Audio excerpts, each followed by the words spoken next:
Assalamualaikum warahmatullahi wabarakatuh. Perkenalkan, nama saya Yulianti Handayani Zahir dari kelas 6B Prodi di 4 Manajemen Perkebunan. Baiklah, di sini saya akan menjelaskan tentang standar kualitas. Pengertian kualitas, mutu atau kualitas dalam kerangka ISO 9000 didefinisikan sebagai ciri dan karakter menyeluruh dari suatu produk atau jasa yang mempengaruhi kemampuan produk tersebut untuk memuaskan kebutuhan tertentu.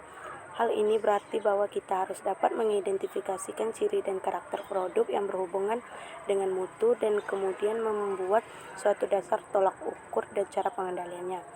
Selanjutnya ada penerapan standar manajemen mutu. Standar manajemen mutu banyak diterapkan di seluruh dunia adalah yang dikeluarkan oleh ISO 9001-2015 menggantikan edisi sebelumnya, yaitu ISO 9001-2008. Dalam menerapkan suatu metode pada suatu organisasi akan selalu ada manfaat. Adapun manfaat dalam implementasi ISO 9001-2015 yaitu sebagai berikut. Yang pertama, ada meningkatkan kepercayaan dan kepuasan pelanggan. Di sini melalui jaminan mutu yang terorganisasi dan sistematik pada sistem manajemen mutu akan meningkatkan kepercayaan dan kepuasan pelanggan terhadap pelayanan perusahaan. Proses dokumentasi dalam ISO 9001-2015 menunjukkan bahwa kebijakan, prosedur, dan instruksi yang berkaitan dengan mutu direncanakan dengan cara sebaik-baiknya. Yang kedua, ada meningkatkan image positif dan daya saing perusahaan. Di sini perusahaan atau organisasi yang telah bersertifikatkan ISO 9001-2015 diizinkan untuk membuat iklan pada media massa bahwa SMM dari organisasi itu telah diakui secara internasional. Yang ketiga, ada hemat biaya dan mengurangi audit.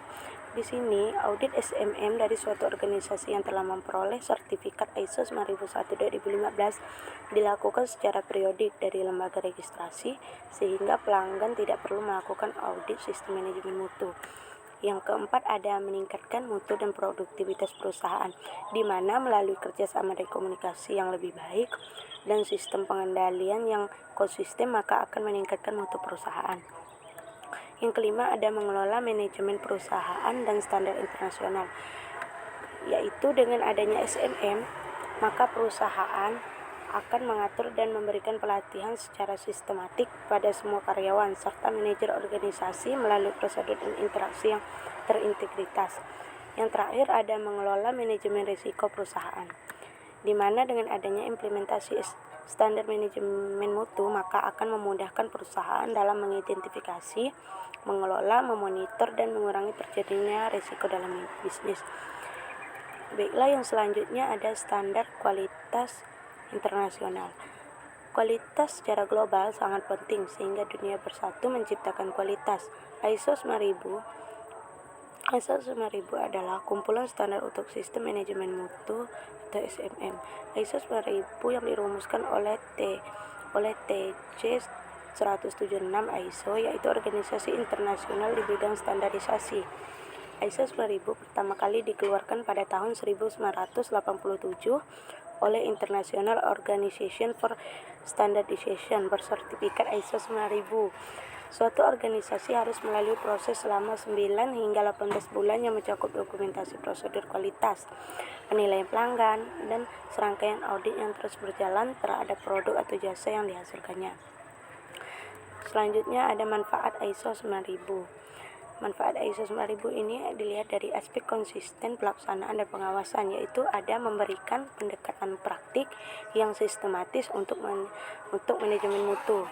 Selanjutnya ada memastikan konsistensi untuk memelihara mutu produk atau jasa.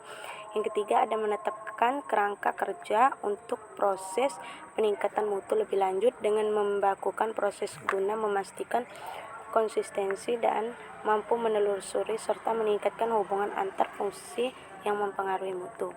Yang selanjutnya dilihat dari aspek pengendalian pencegahan, yaitu menentukan secara jelas tanggung jawab dan wewenang dari personel kunci yang mempengaruhi mutu. Ada mendokumentasikan prosedur secara baik, dalam menjalankan operasi dan proses bisnis penyedia jasa atau pabrik atau industri. Yang ketiga, ada menerapkan sistem dokumentasi yang efektif melalui mekanisme audit mutu internal dan tinjauan manajemen yang berkelanjutan. Yang selanjutnya dilihat dari aspek pertumbuhan dan pengembangan, yaitu di mana sebagai sarana pemasaran dapat meningkatkan kepercayaan dan kepuasan konsumen atau pelanggan, dapat meningkatkan citra dan daya saing perusahaan, dan dapat meningkatkan produktivitas mutu jasa atau produk. Dapat memberikan pelatihan yang sistematik pada staf melalui prosedur dan instruksi yang baik. Terakhir, ada mengantisipasi tuntunan konsumen atas mutu produk dan tingkat persaingan bersama. Selanjutnya ada prinsip manajemen mutu 9000, di mana yang pertama ada fokus pada pelanggan. Fokus pada pelanggan ini yaitu organisasi tergantung pada pelanggan mereka. Karena itu, manajemen organisasi harus memahami kebutuhan pelanggan sekarang dan akan datang, harus memenuhi kebutuhan pelanggan dan giat berusaha melebihi harapan pelanggan. Yang kedua, ada kepemimpinan, di mana pemimpin puncak organisasi menetapkan kesatuan tujuan dan arah dari organisasi. Mereka ini harus menciptakan dan memelihara lingkungan internal agar orang-orang dapat menjadi terlibat secara penuh dalam mencapai tujuan organisasi. Yang ketiga, ada pelibatan orang. Pelibatan orang ini di sini orang pada semua tingkat merupakan faktor yang sangat penting dari suatu organisasi, dan keterlibatan mereka secara penuh akan memungkinkan kemampuan mereka digunakan untuk manfaat organisasi. Yang keempat, ada pendekatan proses, di mana suatu hasil yang diinginkan akan tercapai secara lebih efisien apabila aktivitas dan sumber daya yang berkaitan dikelola sebagai suatu proses mengubah masukan input, yaitu terukur dalam keluaran output, terukur melalui sejumlah langkah berurutan terorganisasi. Yang kelima, ada pendekatan sistem pada manajemen, di mana pengidentifikasian, pemahaman, dan pengelolaan dari proses-proses yang saling berkaitan sebagai suatu sistem akan memberikan kontribusi pada efektivitas dan efisiensi organisasi dalam mencapai tujuan-tujuannya. Yang keenam, ada perbaikan berkesinambungan. Perbaikan berkesinambungan ini dari kinerja organisasi secara keseluruhan harus menjadi tujuan tetap dari organisasi. Perbaikan berkesinambungan ini didefinisikan sebagai suatu proses yang berfokus pada upaya-upaya terus-menerus meningkatkan efektivitas dan efisiensi organisasi untuk memenuhi kebijakan dan tujuan dari organisasi itu. Yang ketujuh, ada pendekatan fakta pada pengambilan keputusan, yaitu keputusan yang efektif adalah berdasarkan pada analisis data dan informasi untuk menghilangkan akar penyebab masalah, sehingga masalah-masalah mutu dapat terselesaikan secara efektif dan efisien. Keputusan manajemen organisasi sebaiknya ditunjukkan untuk meningkatkan kinerja organisasi dan efektivitas implementasi sistem manajemen mutu. Yang terakhir, ada hubungan yang saling menguntungkan dengan pemasok.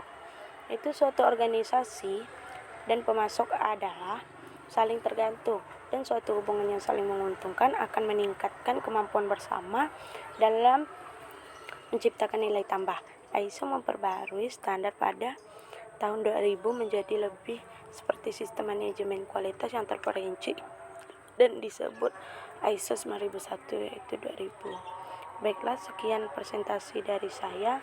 Kurang dan lebihnya saya mohon maaf. Saya akhiri, wabillahi taufiq wal hidayah. Wassalamualaikum warahmatullahi wabarakatuh. Terima kasih.